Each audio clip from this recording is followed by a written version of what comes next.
कानपूरमध्ये हस्तखेळत एक कुटुंब राहत होतं. वडील बिरेंद्र सिंग गौतम, आई गीता गौतम आणि मुलगी अंजली गौतम.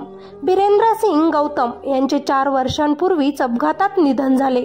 कुटुंबात फक्त आई आणि मुलगीच राहिली होती. मुलीची पूर्ण जबाबदारी आता एकट्या आईवर येऊन पडली. अंजलीच्या जन्मदात्याची छाया हरपल्यानंतर आई गीता गौतम हिने अजिबात हार न मानता औद्योगिक क्षेत्रातील एका कंपनीत काम करत आपल्या मुलीचे अंजलीचे संगोपन केले. आई एकटीच कमावती असल्यानं घरात पैशांची कमतरता भासत असे. म्हणून घरची परिस्थिती हलाखीची असल्यानं अंजलीने 10वी नंतरच बजाजनगरतील एका खाजगी कोचिंग क्लासेसमध्ये नोकरी करून आईला हातभार लावायचे ठरवले होते. अंजली तिथे 10वी नंतरच नोकरी करूही लागली. अशातच अंजलीची रोहित कारभारी आव्हाड या 22 वर्षीय तरुणासोबत मैत्री झाली होती. काही दिवसात या मैत्रीचे रूपांतर प्रेमात झाले. प्रेमाचे कसमे वादे घेत अंजली व रोहित यांनी लग्न करून आयुष्यभर सोबत राहण्याचा निर्णय घेतला. पण दोघांच्याही लग्नाला त्यांच्या घरच्यांनी विरोध केला होता. त्यांच्या प्रेमविवाहाला दोन्ही कुटुंबियांकडून विरोध असल्यानं दोघांनीही घरातून पळून जात पुणे जिल्ह्यातील आळंदी येथे 9 नोव्हेंबर 2022 रोजी लग्न केले. त्यानंतर काही दिवस बाहेर फिरून रोहित व अंजली वाळूज MIDCत त्यांच्या घरी परतले. घरी आल्यानंतर या नवीन जोडप्यानं सुखी संसाराचे स्वप्न रंगविण्यास सुरुवात केली. प्रेमाने छान राहू लागले. प्रेमविवाह असल्यामुळे सासरचे लोक तिला पहिल्यापासूनच त्रास देत असत. तिला टोमणे मारत असत. घर खर्च तूच करत जायचा म्हणत असत. नोकरी करून पैसे घरात देत जा म्हणून तिला वारंवार त्रास दिला जात असे. काही दिवस नवरा रोहित तिची बाजू घेऊन बोलत असे.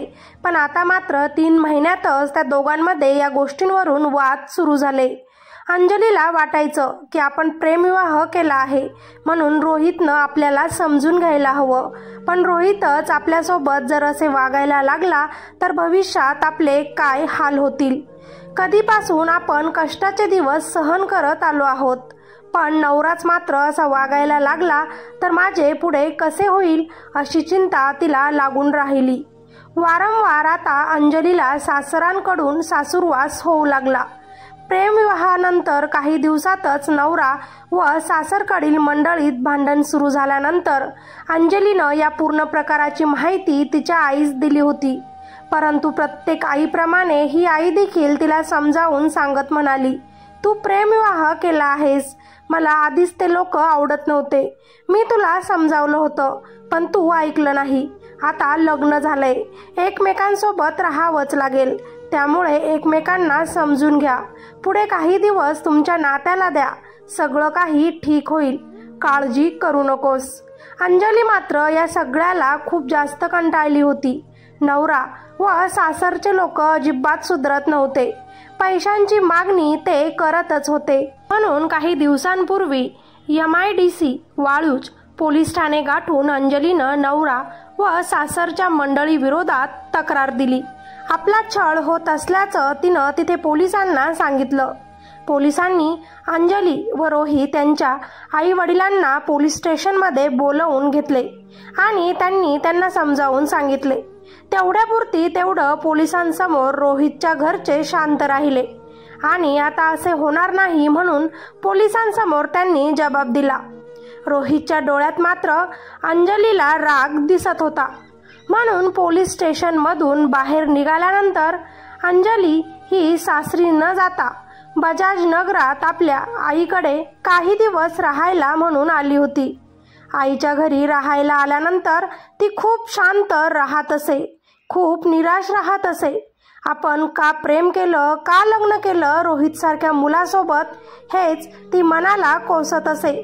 या काही दिवसात रोहितनं तिला एकदाही फोन करून विचारलं नाही की अंजली तू कशी आहेस. न बायको अंजलीची त्यानं क्षमा मागितली. खरं तर आधी त्या दोघांमध्ये इतकं प्रेम होतं की त्यांनी पळून जाऊन लग्न केलं होतं. पण ते प्रेम कुठेतरी त्यांचं हरवलं होतं. रोहित खूप बदलला होता त्याच्या घरच्यांचं ऐकून आणि त्याच्याकडून अंजलीची ही अपेक्षा नव्हती. आपण कुठेतरी फसलो आपल्यामुळे आपण आपल्या आईला त्रासात टाकलं, दुःखात लोटलं, हे कुठेतरी अंजलीच्या मनात आता टोचू लागले. अंजलीची आई तिला समजून सांगत होती, पण अंजली मात्र त्या दुःखातून बाहेरच येत नव्हती. एके दिवशी सकाळी आई गीता ही कंपनीत कामासाठी निघून गेली. अंजली ही आपल्या घरी एकटीच होती. प्रेमात आपण पूर्ण फसलो. सासरचे लोक चांगले नाहीत. ज्याच्यावर डोळे झाकून विश्वास ठेवला तो रोहितच धोकेबाज निघाला. त्याने माझ्यावर कधी खरं प्रेम केलंच नसेल आणि ते लोक कधीच सुधारणार नाही, म्हणून आता जगून तरी माझ्या आईवर कशासाठी भार व्हायचा, असा विचार करत त्या दिवशी अंजलीनं घरातील पंख्याला गळफास घेतला आणि स्वतःला संपवले. आई ती शेवटी आईच असते. तिकडे तिला काहीतरी वाईट वाटू लागले, म्हणून आई गीता हिने अंजलीच्या मोबाईलवर खूप वेळा फोन केले. सतत संपर्क करूनही मुलगी अंजली प्रतिसाद देत नव्हती, म्हणून अखेर त्या आईनं घाबरून शेजाऱ्यांना माहिती दिली. शेजाऱ्यांनी घरात डोकावून पाहिले असता अंजलीनं पंख्याला गळफास घेतल्याचं दिसून आलं. तोपर्यंत आई गीता ही धावतच आपल्या घरी परत आली. लेकीचा मृतदेह पाहून त्या आईनं हंबरडा फोडला. नवरा रोहित व सासरच्या मंडळीच्या छळामुळे तिनं आत्महत्या केल्याचा आरोप करीत दोषींविरुद्ध कडक कारवाई करण्याची मागणी आई गीता यांनी केली. या प्रकरणी MIDC वाळूज पोलीस ठाण्यात अकस्मात मृत्यूची नोंद करण्यात आली आहे. कानपूर उत्तर प्रदेश बजाजनगर येथे ही वाईट घटना घडली आहे. 3 महिन्यांपूर्वीच प्रेमविवाह करून सुखी संसाराचे स्वप्न रंगविणाऱ्या एका 21 वर्षीय तरुणाने राहत्या घरी गळफास घेऊन आपले जीवन यात्रा संपवली. पण मित्रांनो, या कथेतून आपण काय शिकावं? आयुष्य एकदाच जगायला मिळतं. एकदा निर्णय चुकला म्हणून दुसऱ्याही वेळी चुकेल असे नसते. प्रियकर झालेला नवरा जर त्रास देत असेल तर सोडून द्या त्याला. घटस्फोट घ्या आणि वेगळं राहा, पण असे स्वतःला संपवू नका. आणि मुलांसाठी तुम्ही तुमच्या पसंतीनं तुमची बायको घरात आणतात, त्यामुळे तिचा आदर करा. आपल्या घरच्यांसमोर तिची बाजू घ्या, तिला समजवून घ्या, ना की तुमच्या घरच्यांसाठी तिच्यावर रुबाब दाखवा. नुकसान तुमचंच होणार आहे. आयुष्यभरासाठी साथ देणारी तुमची बायकोच असते, ना की तुमचा परिवार. त्यामुळे आपल्या बायकोची काळजी घ्या, तिला प्रेम द्या. तिरस्कार देऊन आपल्या स्वतःच्या संसाराचं वाटोळं तुम्ही करू नका. आणि पळून जाऊन तर मुलींनी अजिबात लग्न करू नका. त्याचे परिणाम असे वाईट होतातच. तुम्हाला काय वाटते मला खाली कॉमेंटमध्ये नक्कीच सांगा. या व्हिडिओला जास्तीत जास्त लाईक करा आणि आपल्या चॅनलवर जर नवीन असाल तर आपल्या चॅनलला सबस्क्राईब करायचं अजिबात विसरू नका, जेणेकरून अशाच नवीन क्राईम स्टोरी तुम्हाला रोज ऐकायला मिळतील. भेटूया अशाच एका नवीन व्हिडिओमध्ये. तोपर्यंत स्वतःची काळजी घ्या, सतर्क राहा आणि अजिबात फसू नका. धन्यवाद.